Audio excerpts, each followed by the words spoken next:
कल की क्लास में हम लोगों ने थोड़ा सा क्विक रिवीजन किया था कि इनवर्स फंक्शन में ये सबसे इम्पोर्टेंट होता है कि किसी भी फंक्शन का इनवर्स तभी पॉसिबल है जब वो 1 1 और ऑन2 हो, या ये कह सकते हैं कि फंक्शन बाइजेक्टिव हो। और दूसरी जिस बात को पढ़ा था वो ये पढ़ा था कि कोई एक फंक्शन और उसका इनवर्स हमेशा एक स्ट्रेट लाइन y=x के रेस्पेक्ट में एक दूसरे की म्यूचुअल जो इमेजेस होती हैं, यहाँ पर ये जरूर ध्यान, इमेज बनाने के समय ये जरूर ध्यान रखना चाहिए कि उनकी जो बेसिक प्रॉपर्टी है वो है 1 1 ऑन2 होना, वो जरूर फॉलो होनी चाहिए। लेकिन अब आज हम लोग क्लास में, जैसा कि कल तय हुआ था कि हम लोग इनवर्स के लिए ट्रिग्नोमेट्री प्रॉपर्टीज पर काम कर रहे थे, तो आज उसी चीज को फिर से हम लोग कैरी कर रहे हैं कि साइन इनवर्स से क्वेश्चन स्टार्ट करते हैं और कोशिश करते हैं जितना मैक्सिमम समझाया जा सके उतना आज करते हैं। अब फिर से एक बार हम लोग उस बात से स्टार्ट लेते हैं कि अगर हमारे पास एक फंक्शन साइन इनवर्स x है तो जो x है वो ऑलवेज इन बिटवीन -1 to 1 होना चाहिए। x का कलेक्शन आप जानते हैं डोमेन कहलाता है। और जो दूसरी इंपॉर्टेंट बात हम लोगों को याद रखनी थी वो थी रेंज। इसका माने जो इनके मान है वो हमेशा -π/2 से +π/2 के बीच होने चाहिए। बहुत इंपॉर्टेंट होता है, इस पर बात करते हैं आज हम लोग। पूरा फोकस इसी टॉपिक पर करते हैं। जैसे सबसे पहले यहां पर एक ऐसे समझना शुरू करते हैं, ये रेंज है। इसका माने जो साइन इनवर्स x के मान आएंगे वो -90 और +90 के बीच में। तो दैट मीन्स ये सिंपल सी बात समझ में आ जाती है कि 90 उसकी मैक्सिमम वैल्यू होगी, उससे बड़ी वैल्यू फंक्शन के बतौर नहीं ली जा सकती, और -90 उसकी मिनिमम वैल्यू होगी जो कि फंक्शन के बतौर नहीं ली जा सकती। जैसे मान लीजिए मैं दो अलग अलग इनवर्स लेता हूं, एक x1 के लिए और इसी तरह से एक x2 के लिए। लेकिन अगर वो साइन इनवर्स के क्वेश्चन है तो रेंज तो ऑब्वियस है, सॉरी x2 के लिए रेंज तो ऑब्वियस है, इन्हीं के बीच लाई करेगी। अगर अब हम इन दोनों को ऐड कर देते हैं, आपको ये पढ़ा होगा कि अगर उनके साइन इनइक्वालिटी में सेम साइड होते हैं तो प्रॉपर्टीज को डायरेक्टली ऐड किया जा सकता है। तो जब हम इनको ऐड कर देते हैं तो sign inverse x1 plus sine inverse x2, और यहां पर -90 ऐड होकर के -180 और ये +180 हो जाता है। इसका मतलब अगर हम इसी बात को और आगे बढ़ा दें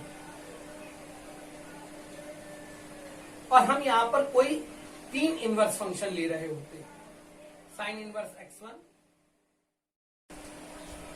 अब जरा इस बात को यहां ध्यान दिया जाए कि अगर मान लीजिए किसी क्वेश्चन में कुछ ऐसा दिया जाए, दो ही टर्म है कि sign inverse x1 plus sine inverse x2 का RHS 180 डिग्री हो या पाई हो, ऐसे कुछ नहीं।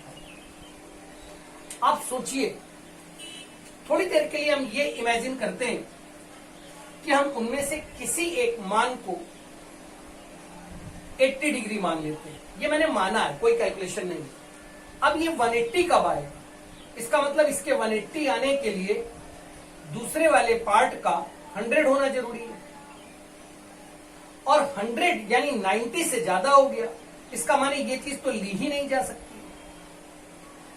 तो दूसरा मत और सोचते हैं, यानी क्या कभी ऐसा हो सकता है कि कोई भी वैल्यू अगर इसकी हम 90 से कम लें तो उसके सम को 180 होने के लिए क्या ये 90 के अंदर आ सकता है? पॉसिबल ही नहीं है। या ऑलवेज दूसरा वाला जो हिस्सा होगा वो 90 से बड़ा आएगा, और इस कारण से अकॉर्डिंग टू द रूल ये बात पॉसिबल नहीं है, क्योंकि कोई भी साइन के इनवर्स का रेंज कभी 90 से बड़ा नहीं हो सकता। तो क्या मतलब हुआ इसका? इसका मतलब ये हुआ कि अगर RHS किन्हीं दो इनवर्स फंक्शन में जो कि साइन में हो और वो 180 यानी उनका मैक्सिमम हो, तो ये केवल तभी पॉसिबल है जब दोनों टर्म सेपरेटली अलग अलग 90 डिग्री हो। इसका माने साइन इनवर्स x1 भी 90 हो और साइन इनवर्स x2 भी 90 हो। और अगर ये दोनों 90 हैं तो x1 साइन 90 यानी 1 हो जाएगा और ऐसे ही x2 वो भी साइन 90 यानी 1 हो जाएगा। अब फिर सोचते हैं, मान लीजिए यहां पर हम लोगों ने 3 फंक्शन लिए होते और वो लिखूंगा नहीं, केवल समझना है, और वो 270 बन जाता, तो फिर यही बात तो वहां भी होती ना कि हर टर्म का 90 होना जरूरी था। और अगर हर टर्म का 90 होना जरूरी था तो इससे जो मतलब निकल के आता है कि यानी x1, x2, x3, x4 ये जितने भी होंगे सब सेपरेटली 1 होंगे, या दूसरे शब्दों में हर साइन इनवर्स वाला पार्ट अपना मैक्सिमम π/2 होगा। जैसे बिल्कुल इसी तरह से इसके मिनिमम वैल्यू पर कंसीडर कर लेते हैं कि मान लीजिए किसी इनवर्स साइन इनवर्स के क्वेश्चन में sign inverse x1 plus sine inverse x2 की वैल्यू -90 है। आप जानते हैं कि दो फंक्शन में ये -90 है, इसका मतलब ये मिनिमम है, इससे कम नहीं हो सकता। तो बिल्कुल उसी तरह से हम सोचें, टाइम बर्बाद नहीं किया जाए, इसका माने ये भी उस समय मिनिमम होना चाहिए और ये भी मिनिमम होना चाहिए। और साइन इनवर्स की रेंज मिनिमम -90 है, इसका माने साइन इनवर्स x1 भी -90 होगा और साइन इनवर्स x2 भी -90 होगा। साइन इनवर्स को उधर ले जाते हैं, साइन -θ माइनस साइन थीटा हो जाता है, इसका मतलब -x1 की भी वैल्यू -1 आती है और x2 की भी वैल्यू -1 आती है। यानी जो समरी है वो ये है कि साइन इनवर्स के अगर हम साइन इनवर्स में ही 2 या 2 से ज्यादा फंक्शन ऐड करते हैं और इक्वेशन कुछ ऐसी दी है कि जो उसका RHS है, उसमें अगर हम 3 साइन इनवर्स के फंक्शन ऐड करते हैं तो 3π/2 दिया है, 4 ऐड करते हैं तो 4π/2 यानी 2π दिया है, 5 ऐड करते हैं तो 5π/2 यानी 5, यहां पर 5 फंक्शन ऐड किए गए तो 5π/2 दिया गया है। तब ऐसी स्थिति में जितने भी साइन इनवर्स के पार्ट हैं वो सब मैक्सिमम होंगे और साइन इनवर्स की मैक्सिमम रेंज होती है 90। इसका माने साइन इनवर्स x1 भी 90 होगा, साइन इनवर्स x2 भी 90 होगा। और जब ये सारे 90 होंगे तो जब हम साइन इनवर्स से इनको साइन फंक्शन में ट्रिग्नोमेट्री में चेंज करते हैं तो x हो जाता है साइन 90, इसका माने x1 भी 1 होगा, x2 भी 1 होगा, x3 भी 1 होगा और all of these sub x होंगे, सब 1 होंगे। इसी तरह से इसका सेकेंड पार्ट, अगर हम उनके मिनिमम पर कंसीडर करते हैं कि 2 टर्म है और वो -180 है, तो ये तभी पॉसिबल है जब दोनों टर्म ही मिनिमम हो। दोनों टर्म मिनिमम होंगे तो साइन इनवर्स की मिनिमम रेंज -90 होती है, इसका माने साइन इनवर्स x1 भी -90 होगा, साइन इनवर्स x2 भी -90 होगा। और जब ये दोनों -90 होंगे तो x1 और x2 के मान -1 आ जाएंगे। तो वही बात अगर 3 में -3π/2 दिया होता तो भी यही प्रॉपर्टी थी, 4 में यही होता सेम। तो अब इस तरह से यहां एक प्रॉपर्टी बन जाती है और उस प्रॉपर्टी को ऐसे देखते हैं कि अगर कुल n साइन इनवर्स के फंक्शन को ऐड किया जाए और RHS nπ/2 हो, जहां n एक नेचुरल नंबर हो, और ऐसी स्थिति में अगर हम यहां के n और इस संख्या को एग्जैक्टली सेम पा रहे हैं तो ये तभी पॉसिबल है जब जितने इनवर्स के टर्म हैं ये सारे के सारे इक्वल हो और इन सब की वैल्यू π/2 के इक्वल हो, पार्ट फर्स्ट। और इस स्थिति में जो x1, x2, x3 से लेकर xn तक वैल्यू हो वो सारी की सारी 1 है। ऐसे ही इसका सेकेंड पार्ट, अगर साइन इनवर्स x1 से लेकर xn तक सारे फंक्शंस को ऐड किया जाए और इस बार वो माइनस का nπ/2 हो, जहां n एक नेचुरल नंबर हो, तब इस स्थिति में ये सारे ही अपने मिनिमम कंसीडरेशन पर होंगे। यानी साइन इनवर्स x1 हो या साइन इनवर्स x2 हो या xn तक सारे के सारे -90 होंगे। और इस स्थिति में x1, x2, x3 से लेकर xn तक सारे मानों की वैल्यू -1 होगी। इस पर एक क्वेश्चन करते हैं, वो देखते हैं। अब जैसे इस क्वेश्चन को देखते हैं, किसी क्वेश्चन में वो कह रहा है कि sign inverse x1 plus sine inverse x2 plus sine inverse x3 plus sine inverse x4 का RHS 2 पाई दिया। तो कहता है कि इवेल्युएट कीजिए, कैलकुलेट कीजिए sign inverse of x1 x3 upon x2। अब जैसे क्वेश्चन सॉल्व कर लेते हैं। If sine inverse x1 plus sine inverse x2 plus sine inverse x3 plus sine inverse x4 is equal to minus का 2 pi, then find the value of sine inverse x1 into x3 upon x2 plus x4। Easy question है, एक बार में समझ में आ जाना चाहिए। हम लोगों ने सबसे पहले ये क्वेश्चन देखा कि मेरे पास ये क्वेश्चन साइन इनवर्स का है, और फिर हम लोगों ने सेकंड नंबर पे देखा कि नंबर ऑफ टर्म मेरे पास 4 है। अगर नंबर ऑफ टर्म 4 है तब हमने उसके RHS पर ध्यान दिया, और उसका RHS लिखा है 2 पाई। क्या मैं इसको माइनस का 4 पाई बाई 2 लिख सकता हूं? और फिर हम इस बात को देखते हैं कि अगर टर्म 4 है और यहां पर जो RHS है उसमें भी ये 4 लिखा है। अब दूसरी बात, यहां ये देखते हैं ये प्लस है या माइनस। अगर ये माइनस है इसका मतलब ये इसकी मिनिमम वैल्यू है, तो हम डायरेक्टली इस बात को लिख सकते हैं, यानी साइन इनवर्स x1 से लेकर साइन इनवर्स x4 तक के सारे मान माइनस पाई बाई 2 होंगे। और अगर ये सब माइनस पाई बाई 2 होंगे तो यानी x1, x2, x3, x4 ये सारे -1 होंगे। ये बहुत जल्दी आपको कैलकुलेट, बल्कि हमेशा आपको याद भी रखना होगा। अब जो क्वेश्चन पूछ रहा है उस पर जाते हैं। वो कहता है evaluate sign inverse x1 into x3 upon x2 plus x4। ये वैल्यूज डाल दीजिए। तो आप जानते हैं कि जब आपने यहां -1 डाला होगा ये 1 बन गया होगा, और अपॉन में जब -1 को ऐड किया होगा तो ये माइनस का 2 बन गया होगा। इसका माने ये पूरी चीज बन जाती है साइन इनवर्स ऑफ -1/2। अब दोबारा एक बात को और ध्यान दीजिए। हम लोगों ने पढ़ा था, हम डायरेक्टली भी लगा सकते हैं, लेकिन हमें फार्मूले लगाने के लिए कोशिश करें कि हमें जितनी चीजें याद हो सब हम अप्लाई करते चलें। तो हम लोगों ने ये पहले लेक्चर में पढ़ा था कि साइन इनवर्स ऑफ -x को हम माइनस साइन इनवर्स x लिख सकते हैं। और इस कारण से हम लोग सबसे पहले यहां एक काम कर देते हैं, और वो ये कि हम साइन इनवर्स ऑफ -1/2 को माइनस साइन इनवर्स 1/2 कह देते हैं। अब हमें पता है कि 1/2 साइन में किसकी वैल्यू है? 30 डिग्री या π/6। हमारा जो आंसर है वो साइन इनवर्स की रेंज के अंदर होना चाहिए।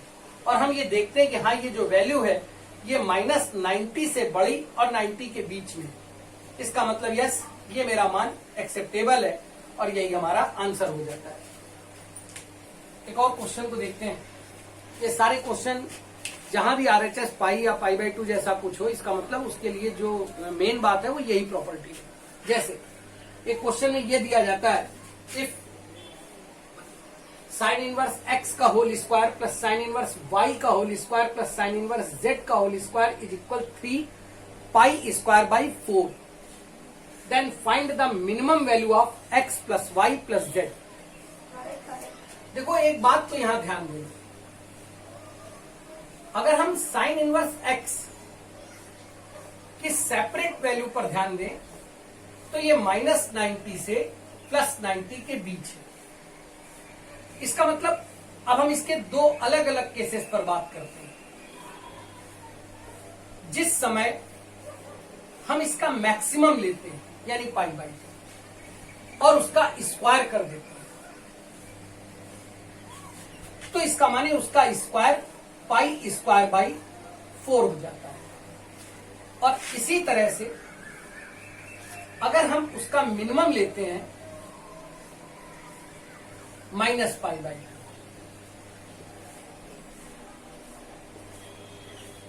और उसका स्क्वायर कर देते हैं, तो यहां पर भी ये चीज π² 4 हो जाती है।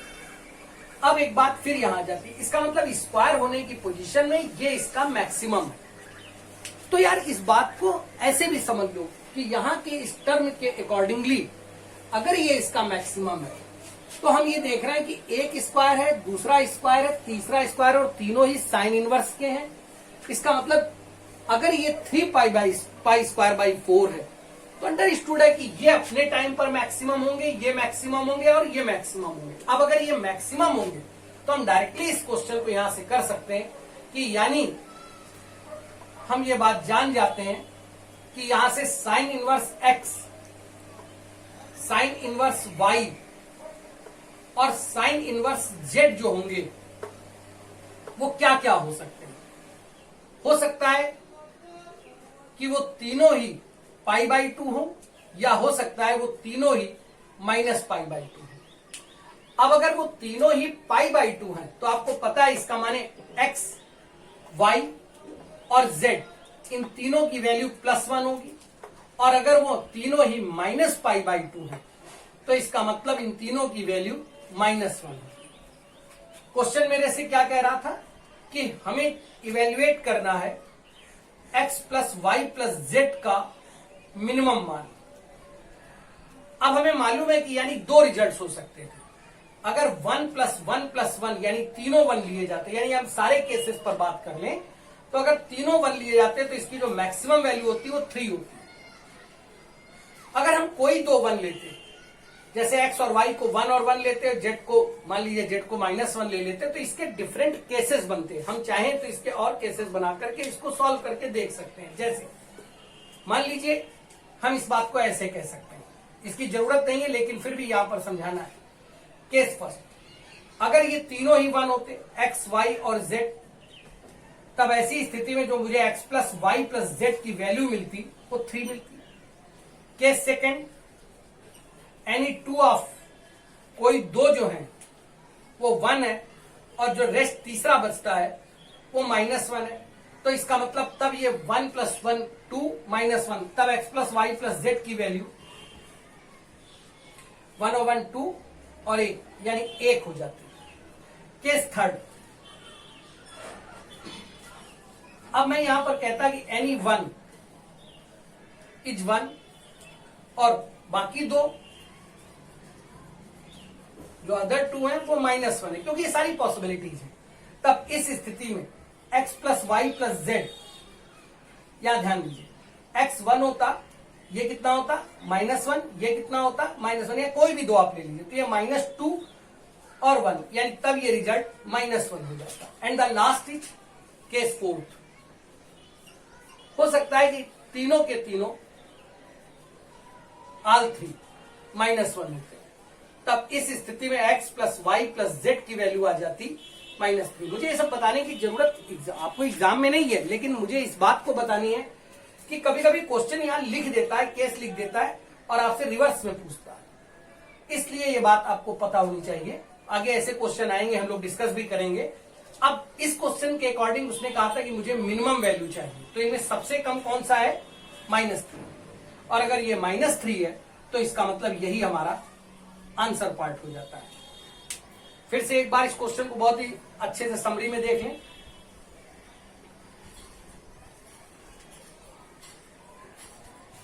क्वेश्चन क्या कहता है, क्वेश्चन मुझे इस बार स्क्वायर में मिला, पर प्रॉपर्टी अभी भी सेम है।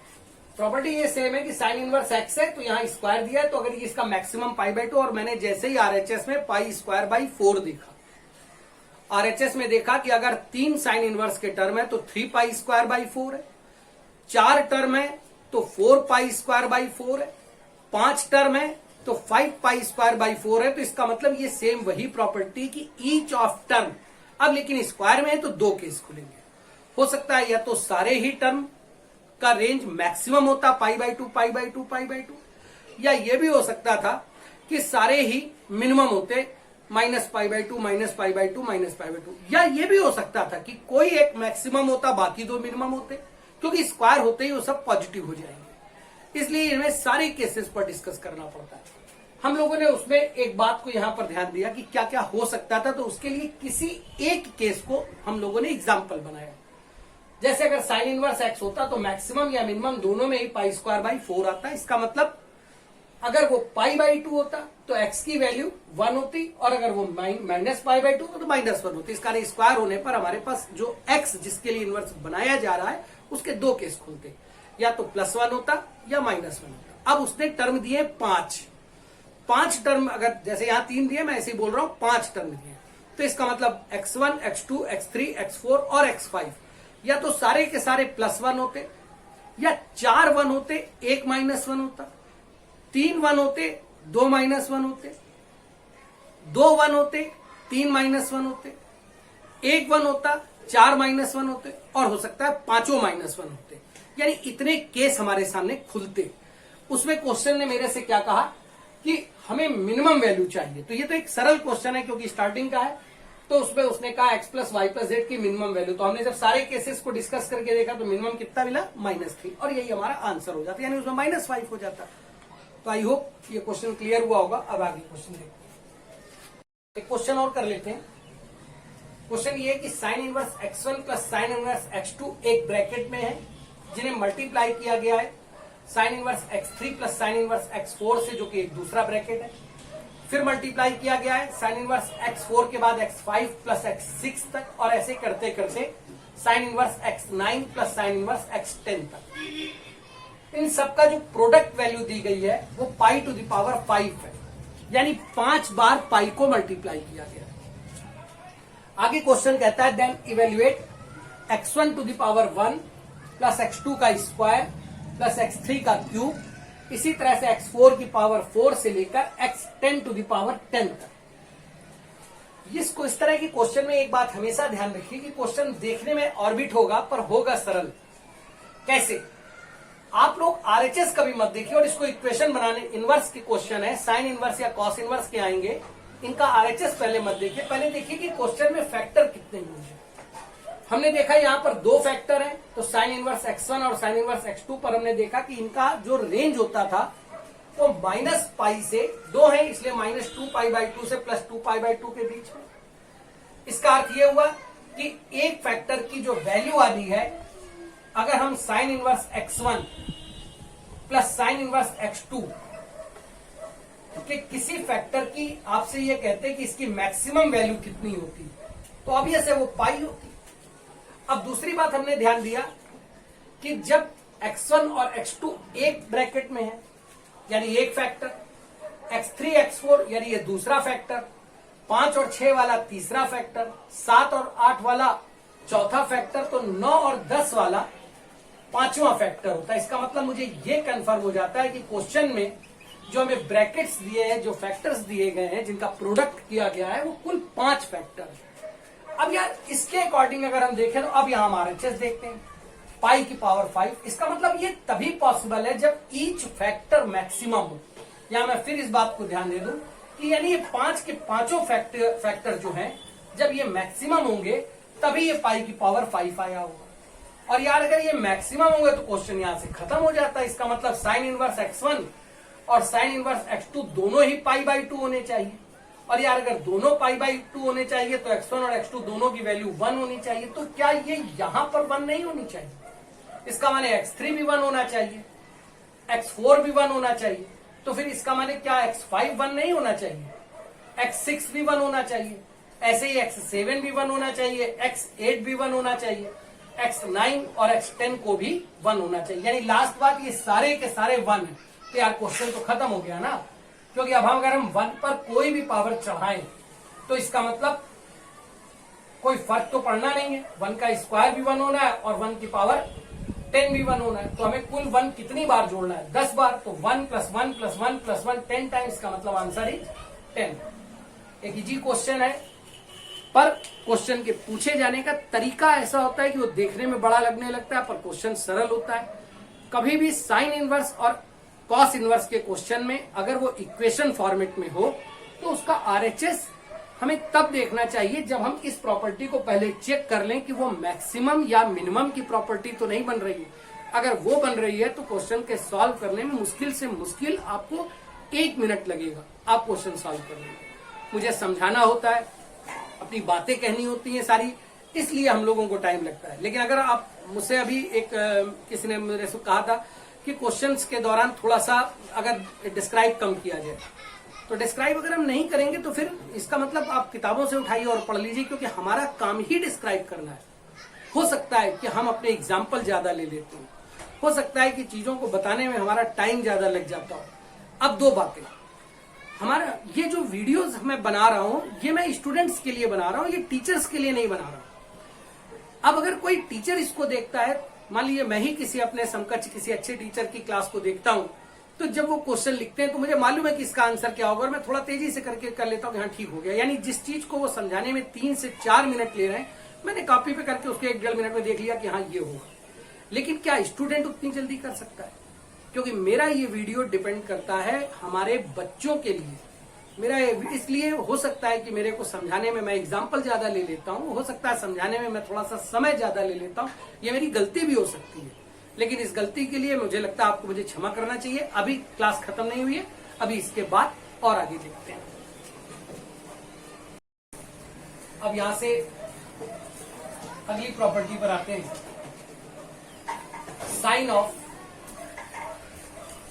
Sign inverse x. देखिए, अगर कभी भी, पहले थोड़ी सी बात को आपको ध्यान देना होगा। अगर आप इनर मोस्ट में अंदर के हिस्से में साइन इनवर्स एक्स देख रहे हैं, इसका मतलब आपको वैल्यू किसकी डालनी पड़ेगी? एक्स। एक्स किससे बिलोंग कर रहा है? इनवर्स से। किसके इनवर्स से? Sine inverse. इसका मतलब जो डोमेन प्रॉपर्टी होगी वो अभी भी वही होगी कि आप एक्स का जो मान डाल सकते हैं वो केवल -1 से 1 के बीच में डाल सकते हैं। थोड़ी देर के लिए कुछ इसके एग्जाम्पल कर लेते हैं। जैसे मान लीजिए कि किसी क्वेश्चन में मैं इनके बीच की एक वैल्यू जो कि वेल नोन है, हम लोगों को रटी होती है, वो डालते हैं। अब हमें पता है कि 1/2 साइन में 30 डिग्री का मान होता है। इसका मतलब इनवर्स की प्रॉपर्टी के अकॉर्डिंग ये साइन 30 है और साइन 30 की वैल्यू 1/2 है। दैट्स मीन हम यहां से इस बात को बहुत डायरेक्टली भी अब करना सीखेंगे कि अगर साइन ऑफ साइन इनवर्स है और एक्स की वैल्यू -1 से 1 के बीच में, तो जो यहां लिखा है वही हमारे पास सीधे सीधे RHS हो जाता है। एक बार और, अगर हो सकता है मेरी बात अभी पूरी ना क्लियर हुई हो तो मैं एक एग्जांपल से और कर देता हूं। जैसे मैं कहता हूं sine of sine inverse minus का √3/2।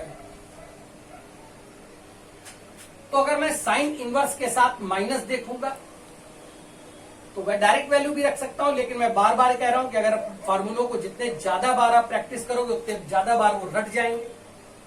इसका माने ये चीज बन जाती है साइन ऑफ माइनस का साइन इनवर्स √3/2।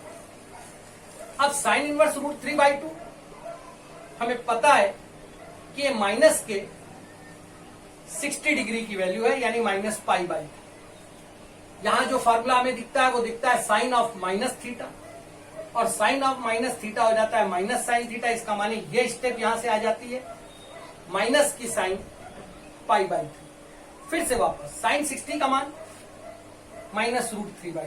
तो हमने दोबारा इस बात को पाया कि जो वैल्यू यहां लिखी थी वही सीधे सीधे हमारा आंसर हो जाती है, और ये हमारे लिए एक प्रॉपर्टी बन जाती है। प्लीज इसको एक बार यहां पर मैं इसको बॉक्स में लिखे दे रहा हूं, उसको अच्छे से समझिएगा कि अगर साइन बाहर है, साइन लिया है आपने किसका? साइन इनवर्स एक्स का, और ये जो एक्स है ये इन बिटवीन -1 to +1 है।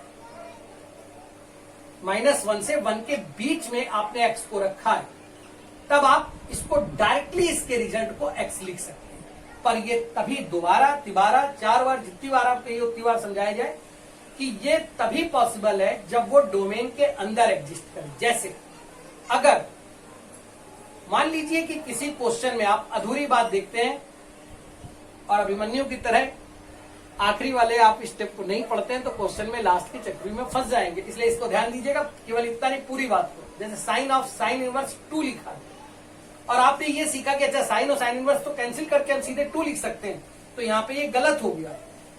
क्यों? क्योंकि जब साइन इनवर्स 2 एग्जिस्ट ही नहीं करेगा, कोई एंगल ही नहीं होगा, तो फिर उसका साइन थीटा कहां से मिलेगा। इसलिए इस बात को ध्यान रखिए कि सबसे पहले उस एक्स का -1 से 1 के बीच में होना कंपलसरी है।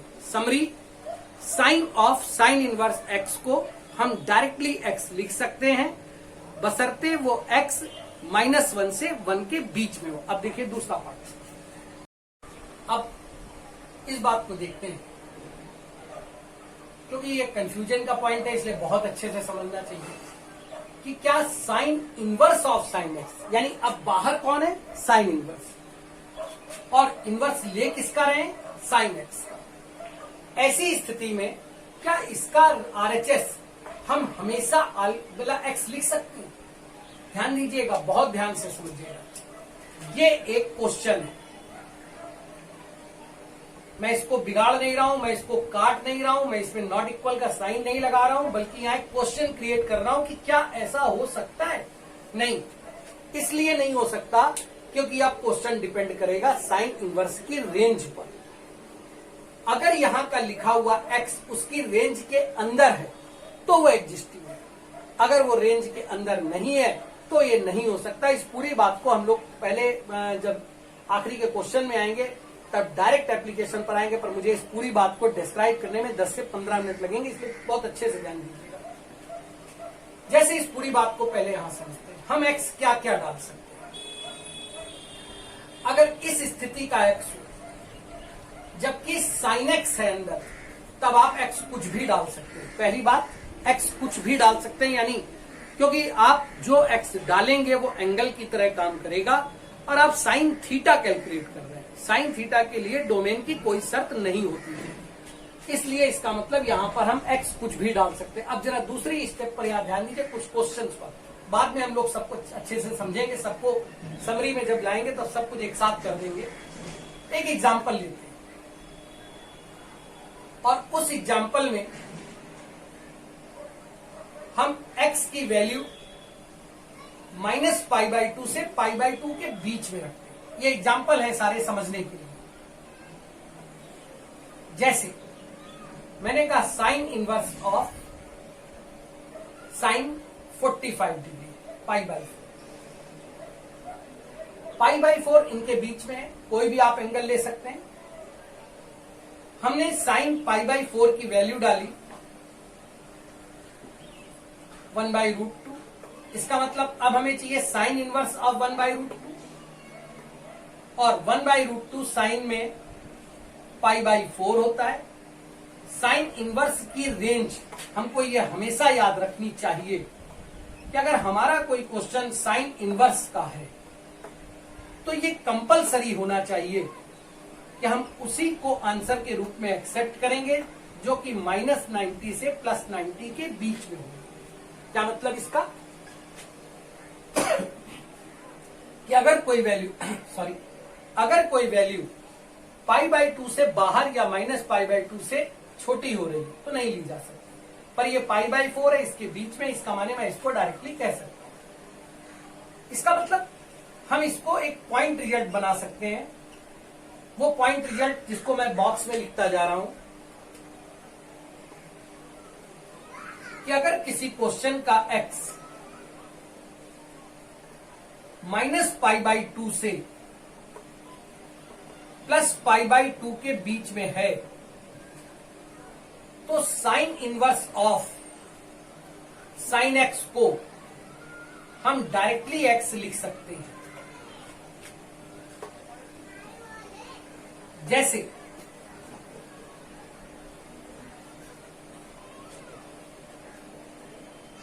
आपसे क्वेश्चन में मैं ऐसे कह रहा हूं,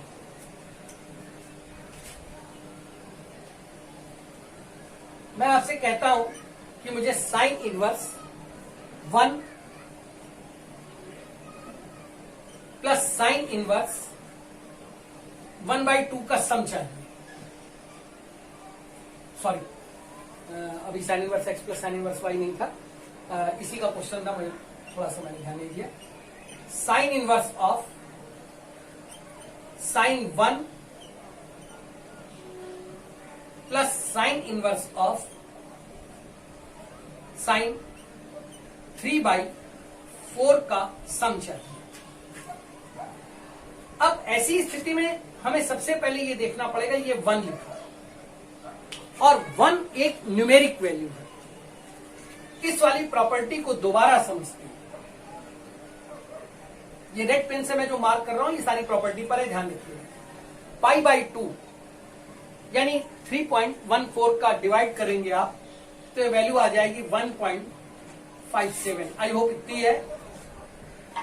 माइनस के,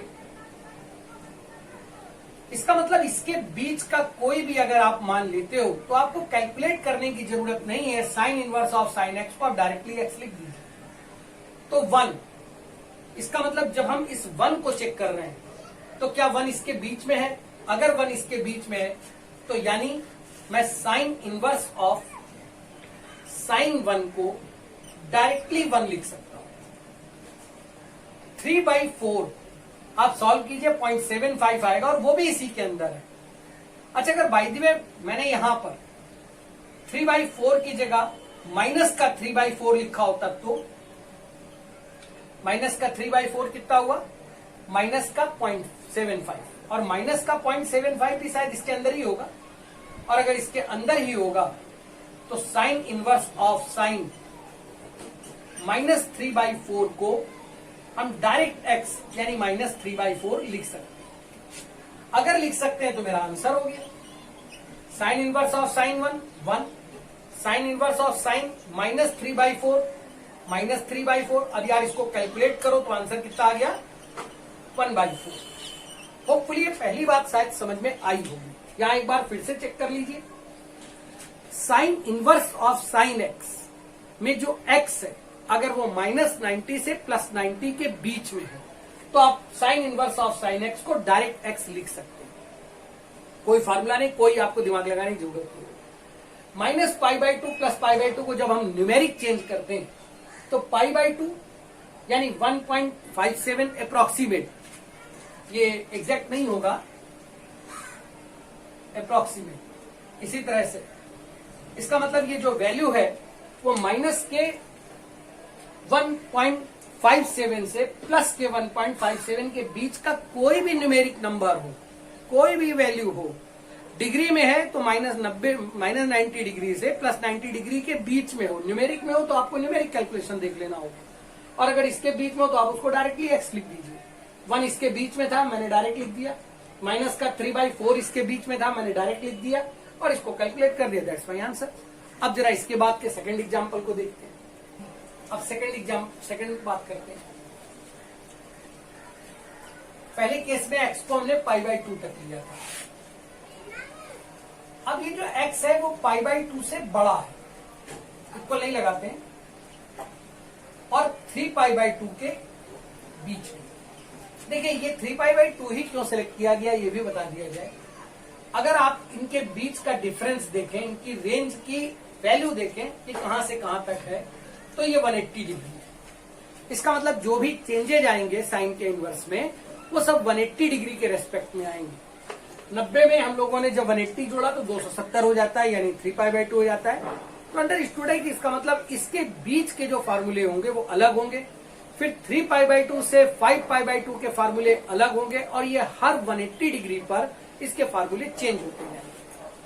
अगर आपको ट्रिग्नोमेट्रिक इक्वेशन अच्छी आती हो, sine theta equal to sine alpha, जहां थीटा की general value n π plus -1 to the power n into alpha होती थी, हम उसकी हेल्प से भी ये सारे मानों को और इजिली कैलकुलेट कर लेते हैं। लेकिन क्योंकि अभी हम लोगों ने इक्वेशन की क्लास कवर नहीं की है, इसलिए मैं उस मेथड को यूज नहीं करूंगा। केवल इनवर्स से कैसे करना है इस पर ही सारा फोकस करूंगा। जैसे अब मैं जो x ले रहा हूं वो मैं 90 से बड़ा और 270 से छोटा ले रहा हूं, कोई भी ये। मान लीजिए मैं यहां पर 120 डिग्री लिख देता हूं।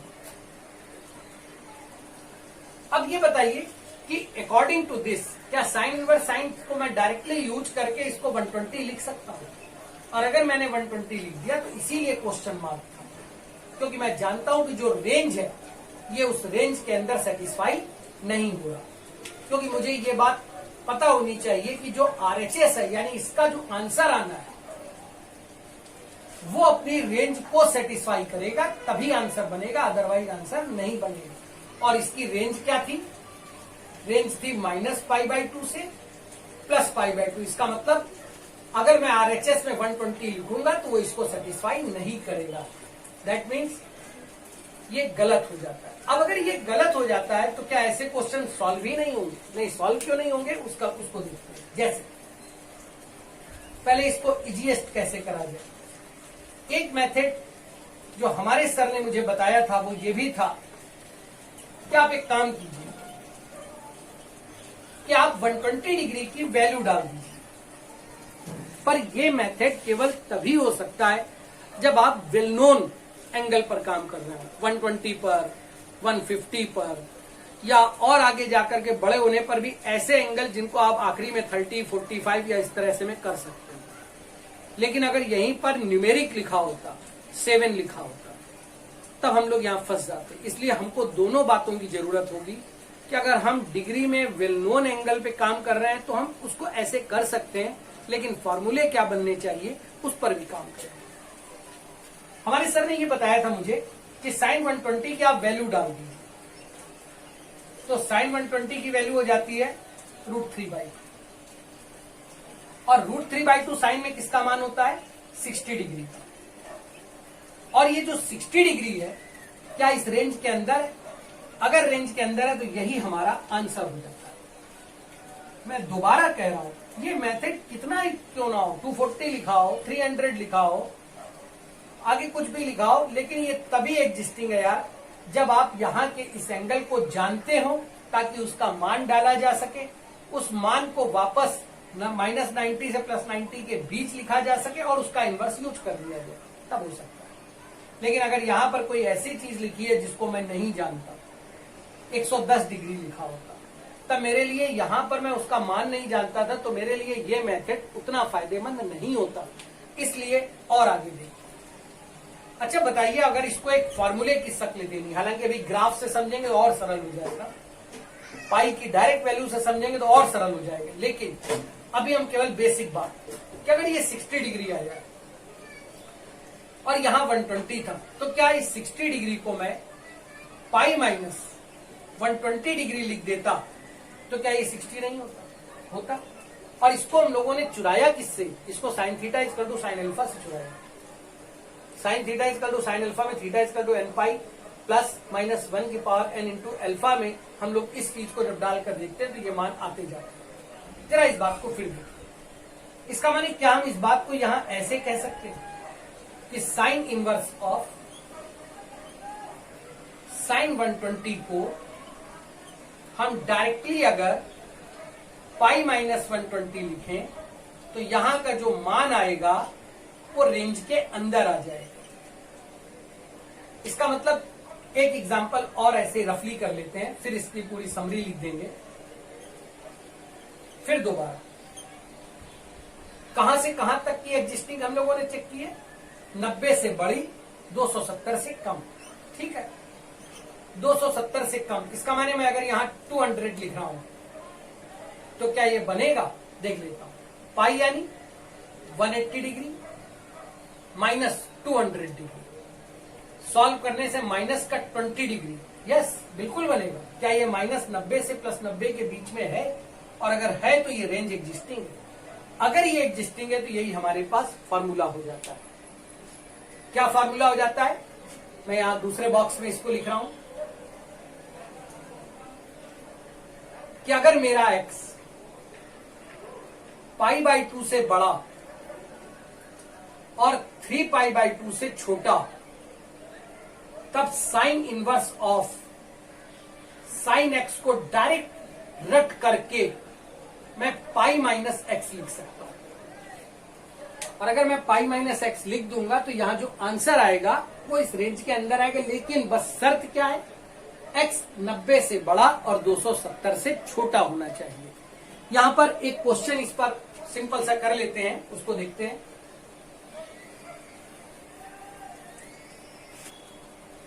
इस बात को आप ध्यान में रखिए हमेशा, ये दोनों बातें अगर आप याद रखोगे तो गलती होने के चांस बहुत कम हो जाएंगे, या ये कहिए कि अगर आप कायदे से पढ़ेंगे तो गलती होने के चांस खत्म हो जाएंगे। आपका जो भी आंसर, अगर कभी कोई क्वेश्चन न्यूमेरिक है तो आप कैलकुलेट करके ये देख लीजिए, आप पाई की वैल्यू डाल करके भी देख सकते हैं कि क्या वो आंसर इसके बीच में आ गया है। अगर इसके बीच में आ गया है तो इसका मतलब आप उसको आंसर ले सकते हैं। जैसे मान लीजिए एक क्वेश्चन है और वो क्वेश्चन ये है, जब मैं आपसे कहता हूं इवेल्युएट साइन इनवर्स 2, सॉरी दिमाग नहीं चलाता है, sign inverse of sign 2 plus sine inverse of sign 3, क्या? हमने जैसे ही देखा बाहर साइन इनवर्स है, हमारा दिमाग, अब जैसे फिर से देखिए, इस पर बात कर लें। एक क्वेश्चन है, जब मेरे से कहता है evaluate sign inverse of sign 2 plus sine inverse of sign 3। इस बार ये वैल्यू डिग्री में नहीं है, न्यूमेरिक है, और न्यूमेरिक है तो हम लोग इस बात को ध्यान रखें कि क्या ये मान 1.57 से बड़ा है। अगर 1.57 से बड़ा है तो अंडरस्टूड है कि डायरेक्टली इसको x लिखा नहीं जा सकता। तब हमको ये भी देखना पड़ता है कि ये 2 और ये 3, ये दोनों ही वैल्यू अगर 1. जरा प्लीज ध्यान दीजिए, इस वाले केस के लिए जो मेरा x है वो 1.57 से ज्यादा और उसका 3 टाइम, इसका मतलब प्रॉक्सी लगभग ये 4.5 के आसपास आएगा, उससे कम होना चाहिए। मैं प्रॉक्सी लिख रहा हूं कि मान लो इसको, मैं पूरी बात नहीं लिख रहा हूं, लगभग लिख रहा हूं कि इससे कम होना चाहिए और वो उसके बीच में। अगर उसके बीच में है तो इसका मतलब मैं डायरेक्टली फॉर्मूला लगा सकता हूं। अब प्लीज इस बात को ध्यान दीजिए, अगर मैं डायरेक्टली फॉर्मूला लगा सकता तो क्या मैं इसको π-2 और इसको π-3 लिख सकता था, यानी कि मेरा आंसर हो जाता 2π-5, ये मेरा आंसर हो जाता। लेकिन अब इस बात को एक और तरीके से भी समझ लेते हैं, मैं भी इसको हटा नहीं रहा, मैं एक और तरीके पर बात कर रहा हूं। देखिए काम किया कीजिए, जैसे ही मैंने 2 देखा और मैंने ये देखा, अब ये प्लीज ध्यान दीजिए कि थोड़ी सी प्रैक्टिस के बाद आसान हो जाएगा।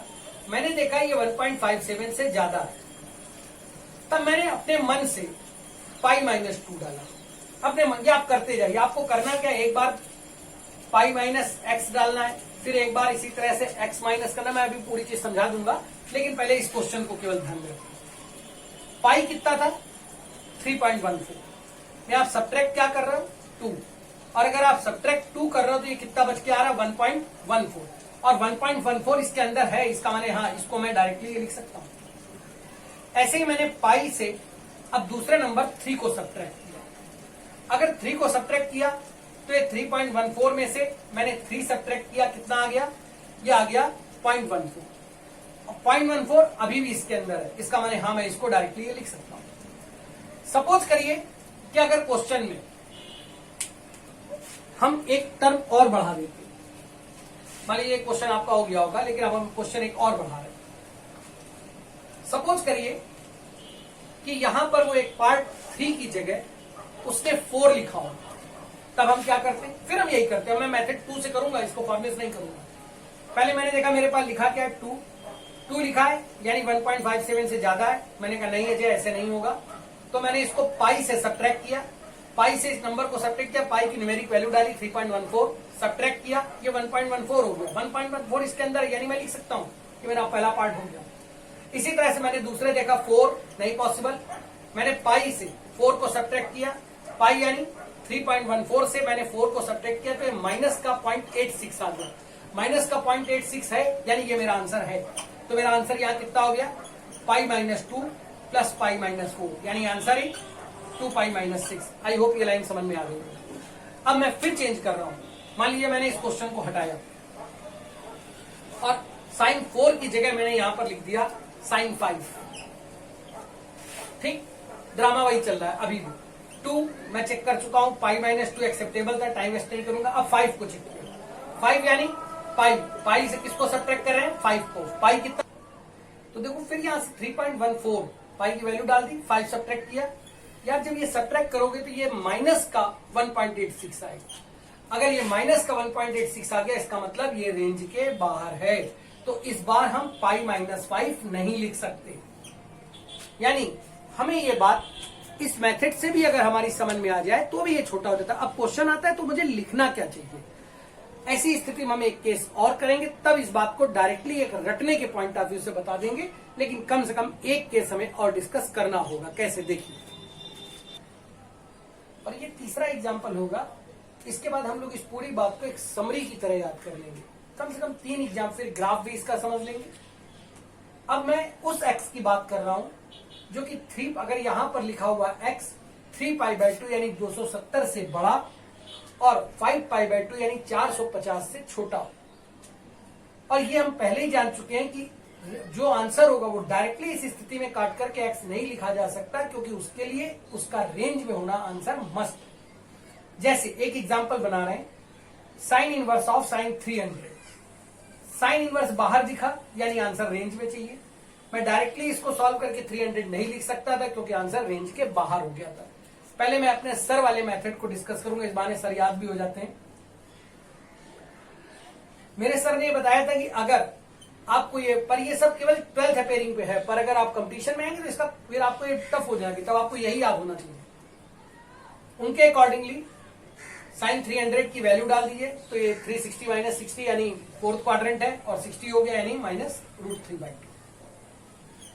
इसको जब हम लोगों ने कंप्लीटली सॉल्व किया, माइनस बाहर आ गया और ये वैल्यू हो गई माइनस की π/3 या माइनस का 60 डिग्री।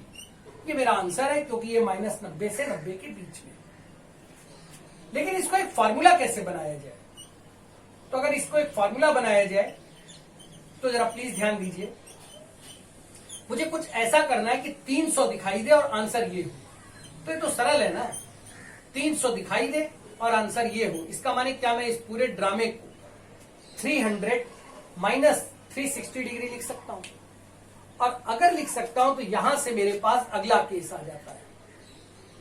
वो अगला केस कि अगर x 3π/2 से बड़ा पर 5π/2 से छोटा हो तो sign inverse of sign x को मैं डायरेक्टली x, क्योंकि ये तो x हो गया ना, x -2π लिख सकता हूं।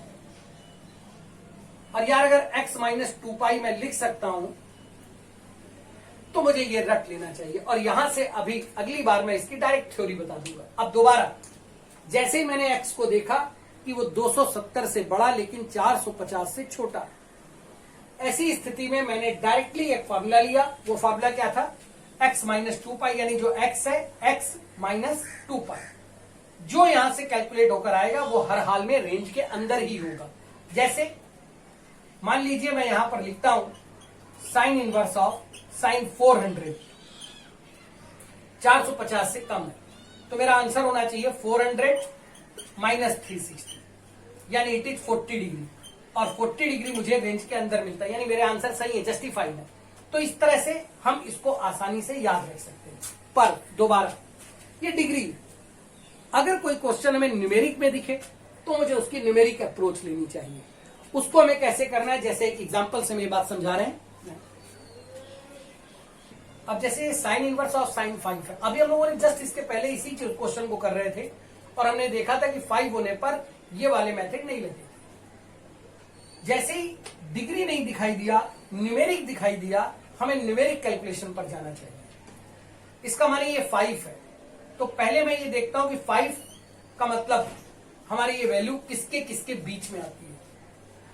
पाई का मान आप जानते हैं 3.14 होता है, यानी π/2 का 1.57 हो गया। 1.57 को आप इसमें मल्टीप्लाई कीजिए 4.5, 7.5, यानी लगभग ये 4.5 से आप पूरा कैलकुलेट करके रखिएगा। मैं यहाँ लिख नहीं रहा हूं, यह आपकी जिम्मेदारी कि आप इसको टेबल की तरह कैलकुलेट करके लिख लीजिए।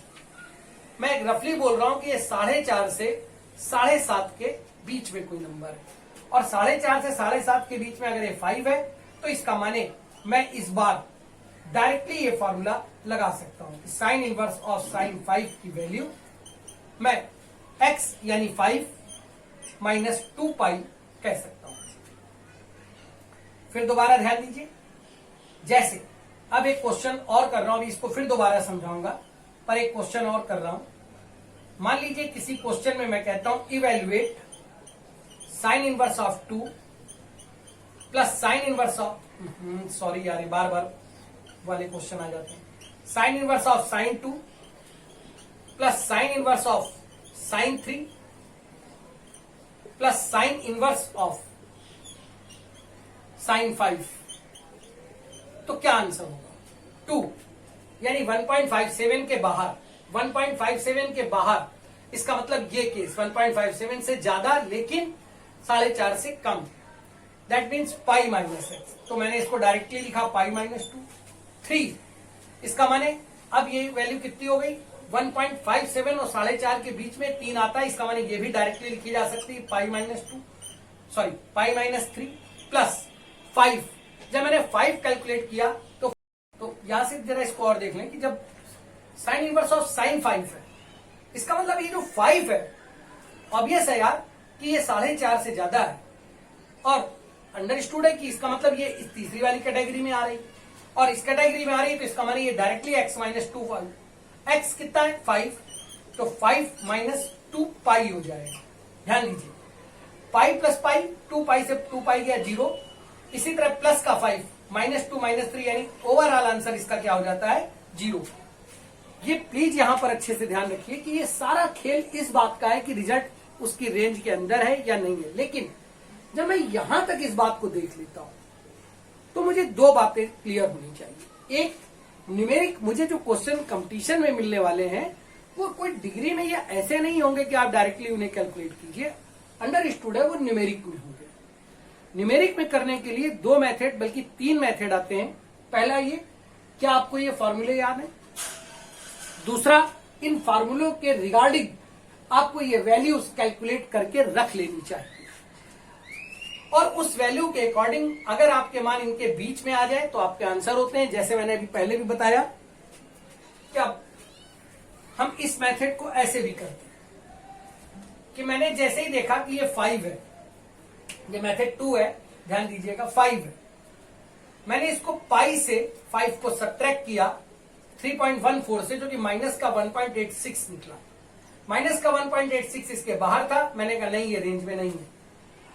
अब ये अल्टरनेशन होना चाहिए, यानी आपको अल्टरनेट मिलना, यहां ये बात ध्यान रखिएगा कि ये अल्टरनेट होना चाहिए। जैसे x पाई माइनस एक्स इधर आ गया तो 2 पाई, तो अगले में क्या होगा 3 पाई माइनस एक्स। इस तरह से अल्टरनेट होता चला है, मैं भी उसको लिख भी दूंगा। इसका माने जब मैंने देखा कि पाई वाला मामला फेल्योर है, तब मैंने x माइनस 2 पाई वाला फॉर्मूला कैलकुलेशन देखा। 5 पाई कितना था 3.14, 3.14 को मल्टीप्लाई किया तो ये 6.28 हो गया। अच्छा 6.28 हो गया और इससे सब्ट्रैक्ट करेंगे तो ये माइनस का 1.28 आ जाएगा। और अगर माइनस का देख लीजिए कहीं कैलकुलेशन ऑफ फाल्ट हो, और जब ये आ जाएगा, क्या ये इसके अंदर है? और अगर ये इसके अंदर है तो हाँ, हम 5 को साइन इनवर्स ऑफ साइन में डायरेक्टली 5 माइनस 2 पाई लिख सकते हैं। ऐसा कोई भी मेथड आप और आसानी से कर सकते हैं। जैसे मैं एक और एग्जांपल दे रहा हूं, मान लीजिए कि किसी क्वेश्चन में मैं साइन इनवर्स ऑफ साइन 10 देता हूं, तो ग्राफ से भी करेंगे, इससे भी करेंगे, लेकिन जरा इस मेथड को भी देख लीजिए। इस मेथड के अकॉर्डिंगली जो हम लोग अप्लाई करते हैं, प्लीज ध्यान दीजिएगा। सबसे पहले मैंने देखा 10, अब मैं कैसे इसको करूंगा, मैंने देखा 10 1.57 से बाहर है, काट दिया। फिर मैंने देखा पाई माइनस 10, यानी 3.14 से जब इसको सब्ट्रैक्ट किया तो जो भी आएगा वो 6 पॉइंट माइनस के भी आएगा, और वो भी मेरे रेंज से बाहर है। पाई इधर हो चुका है, इसका माने अगली बार मैंने 10 माइनस 2 पाई किया। 2 पाई की वैल्यू क्या थी 6.28, 10 से सब्ट्रैक्ट करोगे नहीं आ रहा, यानी रेंज के बाहर है। अब 2 पाई इधर, यानी अब आना 2 के बाद 3, तो मैंने फिर 3 पाई माइनस 10 देखा। प्लीज इससे यहां से फिर से शुरू करता है। 3 इंटू 3.14, इसका मतलब ये आ गया 9.42 माइनस 10। 9.42 में से अगर हम माइनस 10 सब्ट्रैक्ट करते हैं कितना हो जाता है, माइनस का 0.58, और माइनस का अगर 0.58 हो जाता है तो क्या इस रेंज के अंदर है? अगर ये इस रेंज के अंदर है तो यस में मेरा आंसर है। इसका माने मेरा आंसर क्या होना चाहिए यहाँ 3 पाई माइनस 10। ये एक मेथड है जो कि हम न्यूमेरिक क्वेश्चन में डायरेक्टली लगा सकते हैं। अब इस वाले मेथड को एक बार देख लें और इसका जल्दी से ग्राफ खत्म कर दें। ग्राफ के क्वेश्चन अगली बार करेंगे, लेकिन ग्राफ कर दें यानी इस पूरी बात को एक समरी की तरह समझ लीजिए। डायरेक्ट आप रखिए x 5 पाई बाई 2 आ चुके हैं, यानी अगर वो 5 पाई बाई 2 से बड़ा लेकिन 7 पाई बाई 2 से छोटा है, और question sign inverse of sign x है, साइन इनवर्स बाहर है, तो आप x यहां था, इसका माने इस बार 3 पाई माइनस x आंसर होगा। और आगे बढ़िए, अगर आपका x 7 9π/2 से बड़ा और इसमें 180 जोड़ दिया यानी 9π/2 से छोटा है और question sign inverse of sine x है। तो प्लीज ध्यान दीजिए, अब एक्स आगे आ गया, x माइनस 4π। तो अगला क्या होगा, यानी जब यहां ऑड हो जाएगा तो फिर पहले आ जाएगा 5 माइनस एक्स हो जाएगा, फिर उसके बाद x माइनस 6π हो जाएगी। यार तो इजी है, कौन बहुत टफ है। अगर हम इस टेबल को एक इसकी स्टेबिलिटी दिमाग में रख लें तो हम पूरे फॉर्मूले को आसानी से ध्यान रख सकते हैं। अब दूसरी इंपॉर्टेंट बात, अगर मैं इस पूरी बात को एक ग्राफ पे कन्वर्ट करूं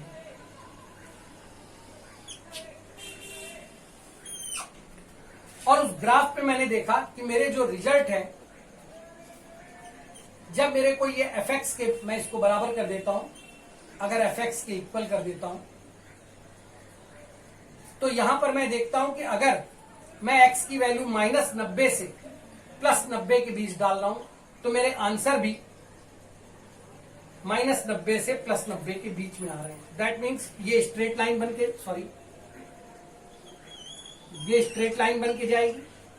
लेकिन जैसे ही मैं देखता हूं कि अब x की वैल्यू मैं π/2 से बड़ी और 3π/2 तक जा रहा हूं, तब हमारे पास जो मान आ रहे हैं वो कौन से आ रहे हैं, वो आ रहे हैं π माइनस एक्स, यानी अब x नेगेटिव है, इसका मतलब -1, इसका मतलब स्लोप उसकी -1, स्लोप -1, इसका मतलब एंगल 135, ऐसे हो गया है। दूसरी इंपॉर्टेंट बात, उसका जो इंटरसेप्ट है वो पाई है, प्लस का पाई है, तो अगर ये π/2 है तो π/2 और जोड़ दीजिए, पाई, इसका मतलब यहां से एक लाइन बनेगी, ऐसे यहां से मिलेगी, इस तरह से नीचे जाएगी।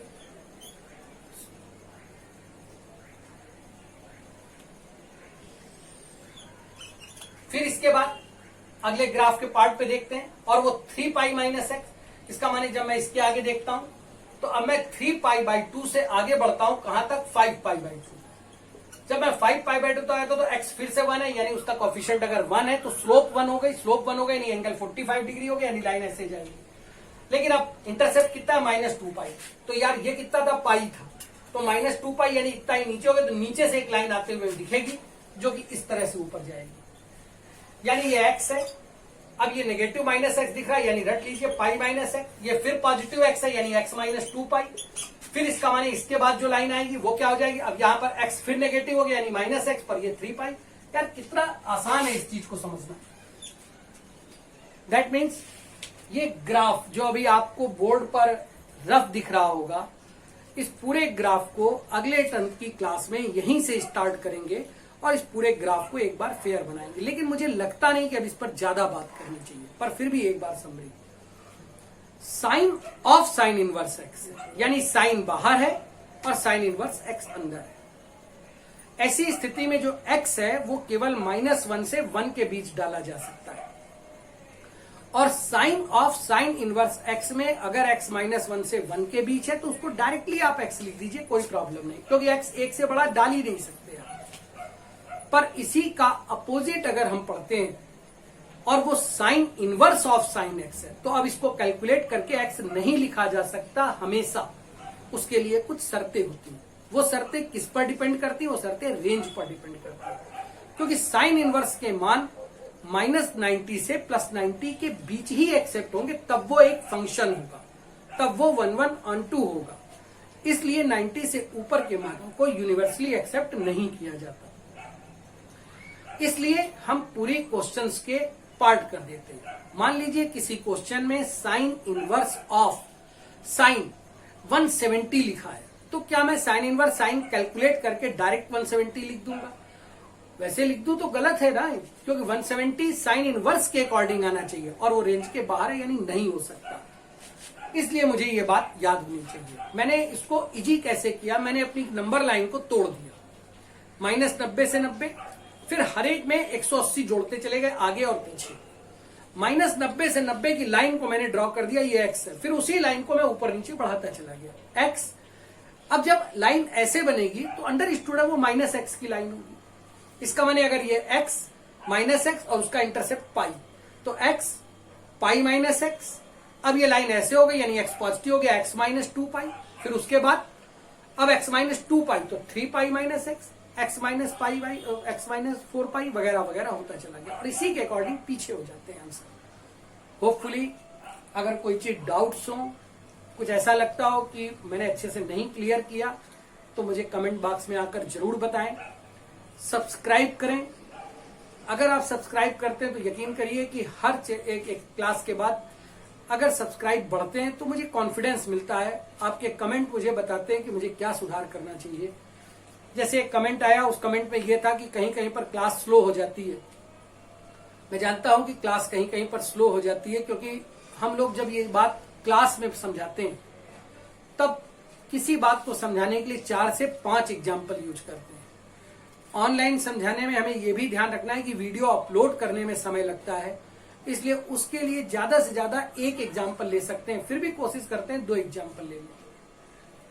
जिनका ये टॉपिक पहले का पढ़ा हुआ होता है उन्हें अंडर स्टूडेंट दूसरा एग्जाम्पल आने में बोरिंग लगने लगता होगा, लेकिन जिन्होंने, मैं क्लास उनके लिए तैयार कर रहा हूं जिन्होंने इस टॉपिक को एक बार भी नहीं पढ़ा। और अगर एक बार भी नहीं पढ़ा तो मेरा ये फर्ज बनता है कि मैं उनको डिस्क्राइब करने में, क्योंकि मेरे सर ने मेरे से कहा था, जब मैंने पहली बार चौक पकड़ी थी, उस समय चौक से पढ़ाई होती थी, उन्होंने कहा था टीचिंग में जितना आपको आता है वो तो इम्पोर्टेंट है ही, पर उससे ज्यादा इम्पोर्टेंट होता है कि आप उसको डिलीवर कैसे करते हैं। अगर आपका डिलीवर करने का मेथड बच्चे को समझ में आता है तब जाकर के वो बच्चा आपकी सारी बातों को एज टीचर खुद को समझ लेता है कि हाँ मुझे ये कर लेना चाहिए। दूसरी इंपॉर्टेंट बात, आपका नॉलेज बहुत अच्छा है पर आप डिलीवर करने में इस ओवर कॉन्फिडेंस में रहते हैं कि ठीक है बच्चा ये जानता होगा। तो ये सच है कि 5 से 10% बच्चे ऐसे हैं जो सब कुछ जानते हैं, लेकिन मेरा मानना है कि काफी बच्चा ऐसा है जिसको वो सारी चीजें जीरो से समझनी होती है। मेरे सर ने कहा था कि आप क्लास जब भी स्टार्ट कीजिए तो हमेशा ऐसे स्टार्ट कीजिए कि सामने वाले बच्चे को सब चीजें आपको जीरो से बतानी। इसलिए हो सकता है कहीं कहीं क्लास थोड़ी सी बोरिंग हो जाती हो, उसके लिए माफी चाहता हूं।